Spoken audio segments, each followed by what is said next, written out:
Today, talking autumn prep, I'm going to give you 5 tips to helping you prepare your garden for autumn.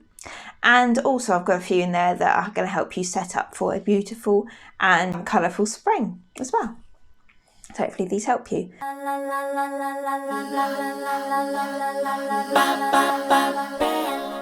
There are a couple of videos that I have done on autumn planting. Post them in here later, so that might help you as well. So, question for you. Is your garden orientated around spring, summer? And what do you do with it in the autumn and winter? Do you use it at all? Do you just abandon it and go into hibernation and then set it up back up in spring? So what's the process for you, for yourselves? If you're out in the comments, just let us know. It's your garden, you can do what you will with it. Right, so as I said, I've got some tips for you and some bonuses as well. So I've got more than 5. So here's tip number 1. Right, so the obvious one. Tidying up your beds and borders. Now this is a really good tip. It's a need to do really, not just a tip, but it's a good job that you could be doing now. As your plants start to die off, like your annuals and the perennials and everything, the flowers start to die off and the green starts to die back, it's a good idea to cut it all back, tidy it up. For one, it makes the garden look tidier. So if you've got less dead leaves and less dead growth about, the garden starts to look a bit messy anyway and it depresses everybody. So as long as we tidy it all up, it looks tidier. It will allow a bit of air movement around the beds and the borders. It sets the garden up ready for new spring growth. And whereas if you leave all the dead growth on there, the buds will start growing at the oldest or the freshest bit of growth. And then you can have all this dead stuff around it. It's not going to look very nice. So if you cut it back now before the new growth starts, it's much easier and it's much tidier as well. Tip number 2. So all of the materials that you cut off your plants, your leaves and the dead materials and everything, you can go in the compost heap. But this time of year is a really good time to clear your compost bins out, start a new heap or bin, if you give it a go, clear out, and use the compost for mulching your beds and borders when you've tidied them up. So that's a really good tip as well, if you can use your compost. If you're saving it for when you're potting up in the spring, or if you're going to be planting bulbs now for the spring, another tip in a minute, then that's fine, not a problem. But I do save a lot of my compost for mulching. It's a really good soil conditioner, so I use it to cover the beds and my borders that I've got in the garden. I use it to top my flower pots as well, my containers, because they've got loads of spring bulbs in them and I don't want to turf them out, so I'm going to let them refresh the compost. So I just top dress, that's the word I was looking for. Top dress the containers and then that will all break down and then condition the soil. It will stop the weeds growing as well, which is fantastic. We like that over winter. So it gives us less of a job in the spring. So that's really good. So clear out your compost bins. If they're not ready, like mine, give them a turnover. If you get a spade in there or a fork in there and give them a mix round, that speeds up the composting process a little bit more.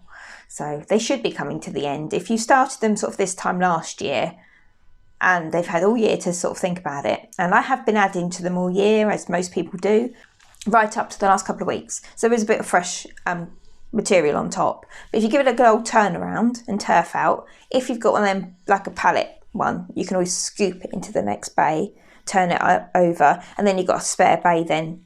You always have a spare bay. I've got 2 bins, but unfortunately both of my bins are full. So I can't turf one into the other. So I'm just going to give it a good old turnaround. And then I reckon by the middle of October, maybe end of October, they'll be ready. So then I can use that compost to mulch the ground. Tip number 3, collecting up the leaves and creating leaf mould as well. Now, if you're lucky enough to live around lots of trees like we do, we don't need to collect them. They pile themselves up quite nicely. Good way to create a bin for making leaf mould. 4 stakes in the ground, no matter how big the stakes are, but they need to be fairly sturdy, and chicken wire around the outside.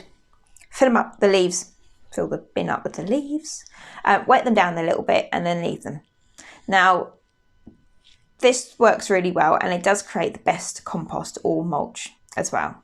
So it's really nice, and you can mix it in with if you're potting up bulbs and things, or even if you're using for like a potting on compost, if you like, not for seeds. It's a bit too rich if you like for seeds, but if you're potting on, it's really good for that as well. Because gather them all up. So say you can do it in bin liners. If you fill the bin liners with leaves and then make holes in the bin liners and then tie them up and then put them somewhere out of the way. So they're going to be able to let the water out as they decompose, and they can still get airflow. So you put somewhere out of the way, up behind a shed or something. That works as well. But the mesh around the posts, that's like the proper way to do it, and it works really well. So laking leaf mulch. It's a good tip for this time of year. And tip number 4, cleaning out your greenhouse sheds and pathways. So greenhouse and sheds, really. I'm going to be doing this as well this week because I've got a good week to do it. It's a nice week. So you want to clear out any of the plants that are died off, if you like. My tomato plants are going over. They haven't got a lot of fruit left on them, so I'm going to cut the fruit off that's left, ripen them inside in the house on the windowsill, and then remove all the plants, the pots and everything. And anything else that is growing in the greenhouse that I don't want to keep over winter, I'll remove and compost. Give it all a good sweep out. Now, I don't know if I'm alone in this one, but I leave the spider's webs in. So they're usually up in the ceiling, around the top, and they just keep the pests down over the winter. And they're not doing any harm. They're not going to hurt the plants at all. So I just leave them in. I just sweep the floor, sweep the shelves off that I've got around, and I'll be having a little rejig anyway in my greenhouse. So I'm just going to give everything a good old clean up and dust off. And and if anything needs disinfecting, like flower pots, tools, anything like that, I would be doing that as well, because flower pots, they can carry disease, especially if you use them this year and you want to be using them next year. If they're like, plastic pots and things you want to reuse, give them a clean out, give them a disinfect, soapy water, a bit of disinfectant, give them a gold wash off, and then leave them to dry before you store them over winter, and then they're ready to go in the spring straight away. So they're clean, disease free, all ready to go. So I do this with my tools as well, and I give my tools a good old sharpen as well, my secateurs and loppers and things like that. Give them a good old sharpen, because when you come to the winter pruning in a minute, which you'll need to do, you don't want to be passing it any disease or bacteria that they've built up if you haven't cleaned them onto your winter cuttings and pruning, and then the plants have got all winter to then suffer through its disease for the spring, when you might have a dead plant on your hands, or like a limb falling off or something. So give them a clean up. If you've got any shade paint, if you've used shade spray or anything in the greenhouse, like to shade areas, a good time to wash that off as well. Number 5.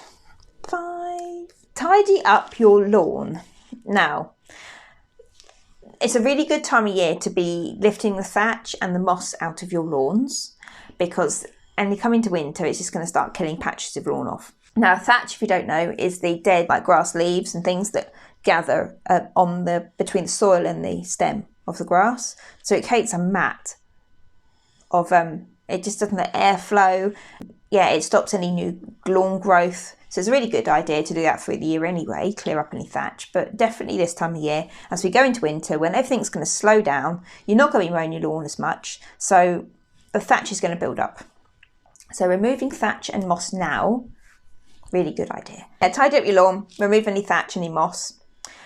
You can get an autumn feed, but a good bit of bone meal will be fine for them. Look at your lawn. If your lawn's nice and green now, if you haven't got too much, any daisies or anything like that growing in there, they don't need a feed. They're fine. But if they're starting to look a little bit yellow now, if you've got die-off patches and things, then look to feed it. A bit of bone meal will do the roots good. You don't need anything with nitrogen in it now, because it'll slow right down in a minute and it's not going to need any of the nitrogen. So a nice bit of bone meal, high potassium, high phosphate sort of feed will be good for them now, for a lawn now, coming into winter, if it needs feeding. And here are some bonuses. Lifting temperature sensitive plants, your tenders, your soft plants. So if you lift them, if they're in containers, move them into a greenhouse or into a covered area that's going to be sheltered from the cold. If they're in the ground, if you've got like bananas or cannas or anything like that, lift them, put them into a pot, and then, if you can, put them into a pot and then put them under cover. If you can't lift them, cover them. Wrap them in fleece or hessian, protect them from the cold, because it only takes one heavy frost and you're going to kill a banana plant, which is a real shame because they can be lovely plants. Same with cannas as well. They're very sensitive. Now, heading into spring, when we're clearing the flower beds and borders, when we're tidying them up, making space, cutting everything back, you can see the spaces that you've got left. It's a really good time to start planting spring flowering bulbs. So now is a good time. Leave tulips until the weather has got really cold. So we've passed the warm point, they need a real snap of cold weather. So about October time is a good time to start planting tulips. But any other spring bulbs, you're pretty much okay now. So if you start planting those now, you can see the spaces that you've got and what you will have going into spring. You can see where the bulbs are going to come up and where you need to add the colour in. Because by the time the plants that you've cut back now have started regrowing, the bulbs will have gone over. So it's a perfect, interval plant, if you like.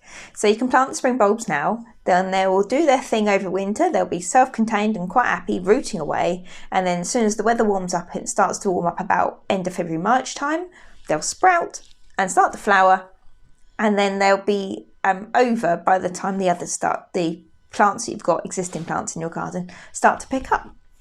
Perfect. Also, you can plant now, when you've cleared up these spaces, you've planted your bulbs, you can put in some nice annual winter flowering plants like pansies, primroses. That's what I meant. I get petunias from, seriously. Primroses, cyclamen, really nice. Not so much annual, but they're a really nice bulb for the winter, corm for the winter.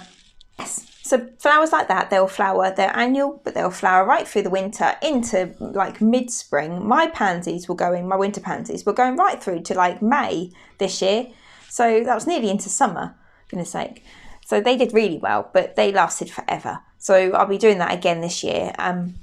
Just in the areas that you've cleared out, if you like. You've cut everything back and you've got gaps. So I plant them everywhere and it just carries the colour through. It's really nice.